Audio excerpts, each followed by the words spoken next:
8 наурыз біздің жүрегімізді шоққа бөлейтін ананың алақаны сияқты көктемнің алғашқы мерекесі. Табиғаттың оянуы осынау шоқты мерекеден басталуы тегін болмаса керек. Азаматтың әдемі сығарнар аруымыздың көңілдерінен әдеміліктің нұр таймасын, ішкі байлықтары мен жүректерінің мәрттігі сөнбесін.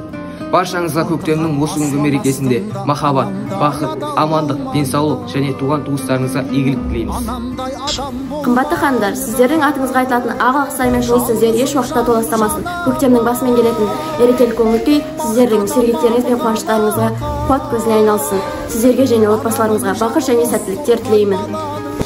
Көктемнің құлпырған әсемдік мерекесімен барша қыз келіншектерімізді 8 наурыз мерекесімен құттықтаймын.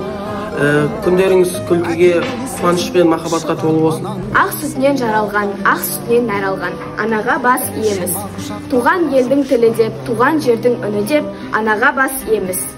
Барша аяулы да асыл аналар, сіздерді келе жатқан 8 наурыз мерекесімен шын жүректен құттықтаймын. Асыға күткен келіп жеткен 8 наурызда келіп қалды.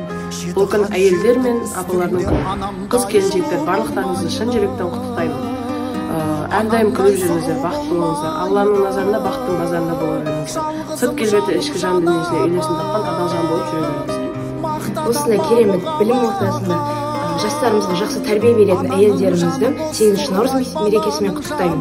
Осындай гүлдей құлпырған және өмірлеріңіз үнемі шаттық пен бақытқа толы болсын. 8 наурыз халықаралық әйелдер күні. 8 наурыз келгенде бәріміздің ойымызға аналарымыз, әпкелерімізді құттықтау ойымызға келеді. 8 наурыз кезінде халықаралық әйелдер күнін шын жүрекпен құттықтау керек. Өйткені олар үшін сол мейрам атап өтеді. Сол айтып кететін болсақ, 8 наурыз бәріміздің сол атап өткендей жақын жандарымыз, анамыз, басқалардың мейрамы.